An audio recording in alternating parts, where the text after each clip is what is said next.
Então vamos ver agora quais são as operações básicas, né, para a solução dos nossos problemas. Basicamente, no nosso estudo de algoritmos, nós vamos trabalhar tudo que nós formos fazer, nós vamos precisar declarar uma variável. E por que vamos fazer isso? Porque como que nós vamos atribuir valores?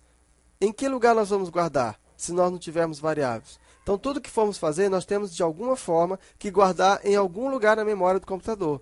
E para que a gente possa guardar esse valor, a gente tem que saber buscar esse valor e a gente tem que saber depois trabalhar esses valores, manipular esses valores. Isso tudo nós guardamos dentro das variáveis. E a manipulação dessas variáveis, existe uma série de operações básicas. A primeira operação que nós vamos ver são os comandos de atribuição. Quando definimos uma variável, é natural atribuirmos a ela uma informação. Uma das formas de colocar um valor dentro de uma variável, consequentemente, colocado este dado na memória do computador, é através de atribuição direta do valor desejado que a variável armazena. Se você tem uma variável do tipo A, uma variável A do tipo inteiro, e você quer que essa variável receba o valor 5, por exemplo, então você, de alguma forma, tem que atribuir esse valor. E como é que você vai fazer isso? Você utiliza o seguinte símbolo: igualdade para a linguagem Pascal e a seta para a linguagem algorítmica. Esse tipo de atribuição a gente lê como sendo recebe, ou seja, a posição de memória que uma variável representa receberá uma informação a qual será armazenada no interior desta variável. No exemplo aqui nós temos um algoritmo chamado de teste. Aqui no bloco responsável pela declaração de variáveis, foi declarado a variável número do tipo inteiro. Eu quero reportar uma coisa: esse tipo de variável aqui está errado, porque tem um acento. Acredito que o editor do PowerPoint ele colocou o acento automaticamente e a gente não viu quando ele colocou. Então, desconsidere esses acentos que aqui estão colocados. Não é permitido colocar acento na declaração de variáveis e nenhuma das palavras reservadas. Pela regra do próprio português e pelo próprio dicionário do PowerPoint, acredito que ele tenha feito isso de forma automática. Então, desconsidere isso. Então, aqui ele declarou uma variável número do tipo inteiro. Veja bem, quando ele declara essa variável do tipo inteiro, ele está dizendo assim: guarda dentro da memória esse espaço chamado número. E aqui você pode colocar qualquer valor, desde que seja do tipo inteiro. Na inicialização do programa, ele atribuiu o valor 10 a essa variável. Nesse momento, ele está dizendo assim, que a variável número agora vale 10. Dentro dela tem um valor correspondente a 10. A segunda parte das operações básicas nós vamos fazer com os operadores matemáticos ou aritméticos. Se nós atribuímos um valor, então nós vamos precisar manipular esses valores. Os operadores aritméticos são os utilizados para obter resultados numéricos. Além da adição, subtração, multiplicação e divisão, podem utilizar também o operador de exponenciação. Os símbolos para os operadores aritméticos são: então, adição, o sinal de mais; subtração, o sinal de menos; multiplicação, o asterisco; divisão, a barra; divisão inteira, o div; e o resto da divisão, o mod. Essa estrutura do mod é bem interessante. Se você tiver, por exemplo, 2 mod 3, a resposta vai dar 1. Por quê? O mod ele retorna o resto da divisão. Se você divide 3 por 2, significa que dá 1 e sobra 1. Então, o mod é o resto da divisão. Já o div é a parte inteira. Nesse caso, 3 por 2 também ia dar 1. Mas 5 por 2, o mod ia dar 1 e o div ia dar 2. Então, o div é o quociente e o mod retorna o resto. Quando nós precisarmos utilizar alguma operação matemática, qualquer que seja a operação matemática, nós vamos fazer uso desses operadores. São básicos para nós já conhecemos, não precisa muita explicação a respeito dele. Desde já eu quero avisar vocês que existe, ao término dessa aula, existem vários exercícios referentes a tudo aquilo que está sendo falado aqui. Nos exercícios vocês vão entender na prática toda a teoria aqui falada. Aconselho vocês somente irem para os exercícios depois que entenderem toda essa parte aqui explicada. No terceiro, nós temos agora os operadores relacionais. Os operadores relacionais são utilizados para comparar strings de caracteres e números. Os valores a serem comparados podem ser caracteres ou variáveis. Os operadores relacionais, ele retorna sempre dois valores, ou verdadeiro ou falso. E são eles. Se você quer comparar alguma coisa, x é igual a y, então você vai usar o valor de igualdade. Se você quer comparar x é diferente de y, então você vai usar esse símbolo aqui. Se você quer usar x é maior do que, então esse, menor do que, maior igual e menor igual. Você não pode separar o menor igual, isso aqui tem que ficar junto. Todos esses valores podem ser qualquer tipo de dado, mas só retorna valor verdadeiro ou falso, porque são os operadores relacionais. E esse aqui pode ser tanto do tipo numérico, a comparação pode ser tanto do tipo numérica quanto do tipo string. E nós temos agora os operadores lógicos. Que nós tínhamos aqui os operadores relacionais e agora nós temos operadores lógicos. Muito interessantes os operadores lógicos e às vezes faz toda a diferença se você não tiver o conhecimento dele. Os operadores lógicos realizam as operações da álgebra booleana. Os operadores lógicos são três: o i, o ou, o não e o não ou. Como nós estamos trabalhando em algoritmo, a gente vai falar por enquanto i, ou, não e não ou. Quando nós estivermos falando em Pascal, nós estaremos falando and, or, not e short. Então vamos entender, para entendermos como esses operadores funcionam, nós temos que entender a tabela verdade. Cada um desses tem a sua tabela verdade. Então eu tenho duas estruturas, ou duas afirmativas, ou duas premissas, A e B. A premissa A e a premissa B. A premissa A tem verdadeiro, falso, verdadeiro, verdadeiro, falso, falso. Verdadeiro, falso, verdadeiro, falso. Quando eu vou fazer a seguinte comparação, A e B, eu tenho a seguinte resposta. Se A é verdadeiro e B é verdadeiro, olha, então o A e B é verdadeiro.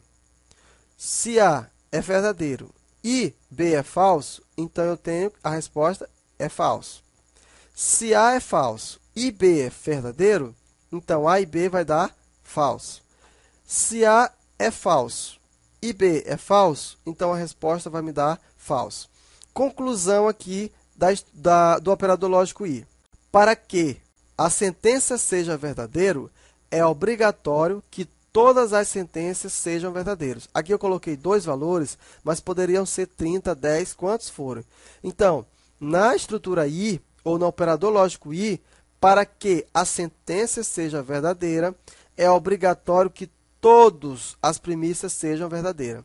Se um for falso, então a sentença fica falsa. Eu vou dar um exemplo disso. Digamos que, para eu assistir determinado filme, eu tenho que ter a idade. A pessoa tem que ter a idade maior do que 18 anos e tem que ter dinheiro. Então, são duas condições. Para uma pessoa assistir um filme, ela tem que ser maior do que 18 anos e tem que ter dinheiro.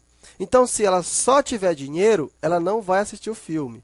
E que se ela for só maior do que 18 anos, ela também não vai assistir o filme. Para que ela assista ao filme, ela tem que ter maior do que 18 anos e tem que ter dinheiro. Então, para que isso seja verdade, as duas coisas têm que acontecer. Agora, a estrutura ou, o operador lógico ou, já é um pouco diferente. Então, veja, se A é verdadeiro ou B é verdadeiro, então a sentença vai dar verdadeira. Se A é verdadeiro ou B é falso, então a sentença vai dar verdadeiro. Se A é falso ou B é verdadeiro, então a sentença vai dar verdadeira. Se A é falso ou B é falso, a sentença vai dar falso. Então, no operador lógico ou, para que a sentença seja verdadeira, basta que um dos operadores seja verdadeiro, para que o resultado seja verdadeiro. Então, no nosso caso, se fosse assim, para que você assista ao filme, você tem que ter 18 anos ou ter dinheiro. Então, se a pessoa tivesse só dinheiro, ela já entraria no filme. Se a pessoa tivesse só 18 anos, ela também já entraria no filme. Então, veja que no ou, basta que uma sentença seja verdadeira para que toda a sentença seja verdadeira. No i, para que seja verdadeiro, é obrigatório que todos eles sejam verdadeiros. E o não há é a negação, simplesmente. O não há é igual se o A é falso, o não há é verdadeiro. Se um A é verdadeiro, o não há é falso. É só inverter. Esses são os operadores lógicos. Muito cuidado com esses operadores lógicos, porque eles são de extrema importância. Se você errar num exercício, o operador lógico, a sua resposta vai dar totalmente um resultado totalmente diferente daquilo que você quer. Principalmente essas operações são usadas principalmente em conjunto com a estrutura SI. Agora nós vamos conhecer os comandos de entrada e saída. Então todo algoritmo ele tem que ter a capacidade de entrar dados e de sair esses dados. Então o computador ele não é uma máquina isolada, pois ele precisa se comunicar com o mundo exterior, com vídeo, impressora, teclado, disco, fita, etc. Para realizar essa comunicação, existem comandos que permitem que informações sejam exibidas. Por exemplo, no vídeo, como também existem comandos que permitem que informações sejam colocadas na memória do computador através do teclado do PC. Então você entra com os dados através do teclado, na maioria das vezes, e você retorna essas informações, ou pelo teclado ou para a impressora. Os comandos que iremos ver são os comandos leia e o comando escreva. A linguagem algorítmica ela já faz uso de uma pequena sintaxe. Como nós vamos usar uma linguagem, nós vamos usar um programa para executar determinados comandos, então nós vamos precisar conhecer também algumas palavras reservadas. E a primeira palavra reservada que nós vamos fazer é justamente a palavra leia e a palavra escreva. São palavras reservadas, respectivamente, para leitura, entrada de dados e saída de dados. Em Pascal, isso é lido como read e write. Então, nós temos o primeiro exemplo. Escrever um programa para ler um valor numérico do teclado e atribuí-lo a uma variável do tipo numérica. Então, nós temos o algoritmo ler_número, em que foi declarada uma variável, mais uma vez eu repito, não existe esse acento aqui, do tipo num, uma variável num do tipo inteiro, e no início ele inicializou dizendo leia num. Ou seja, o usuário digita o valor e esse valor vai ser atribuído na variável num. No exemplo 2, fazer um programa para escrever no vídeo do PC uma mensagem qualquer. Aqui nós temos o algoritmo, a estrutura do algoritmo, escreva a mensagem, o início, escreva alô num. Qual é a diferença desse para o primeiro? Esse aqui vai receber um valor, mas aqui ele não imprimiu nada, ele só atribuiu um valor que foi digitado pelo teclado dentro da variável num, através do comando leia. Esse outro, já ele não recebeu valor nenhum de variável nenhuma, ele simplesmente imprimiu na tela. Se você executasse esse algoritmo, ele só ia imprimir na tela o valor alô mundo. Observação. A mensagem que está entre aspas porque representa uma cadeia de caracteres. Toda vez que você for usar uma estrutura de saída de dados, independente da linguagem, se é uma cadeia de caracteres, você tem que representar essa cadeia de caracteres entre aspas. E dependendo da linguagem utilizada, essa aspa pode ser simples ou aspas duplas. No nosso caso, no Pascal, será aspas simples, mas no VisualG, na ferramenta que nós vamos utilizar, vai ser aspas duplas. É perfeitamente possível mandar escrever o conteúdo de variáveis no vídeo. Desta forma, o exemplo anterior poderia ser escrito assim. Aqui nós vamos agora juntar os dois valores. No primeiro nós só lemos e no segundo nós só imprimimos. Agora nós vamos ler e imprimir. Então nós escrevemos o algoritmo escreva mensagem, declarou a variável mensagem do tipo cadeia. E por que do tipo cadeia? Porque vai receber valor de cadeia de caracteres. Aqui ele considerou como cadeia. Existe linguagens que consideram como do tipo caracteres e outros do tipo string e assim sucessivamente, independente da linguagem. O que você tem que entender é que essa cadeia aqui representa cadeia de caracteres. Leu esse valor, atribuiu esse valor dentro da variável mensagem e depois imprimiu esse valor na tela. Isso que esse comando faz. Aqui nós então finalizamos o nosso primeiro contato com a linguagem algorítmica. Nós estudamos os tipos de variáveis, numéricas, caracteres e lógicas. Nós estudamos as operações básicas, os comandos de atribuição, estudamos os operadores matemáticos, estudamos os operadores relacionais, os operadores lógicos, os comandos de entrada e os comandos de saída.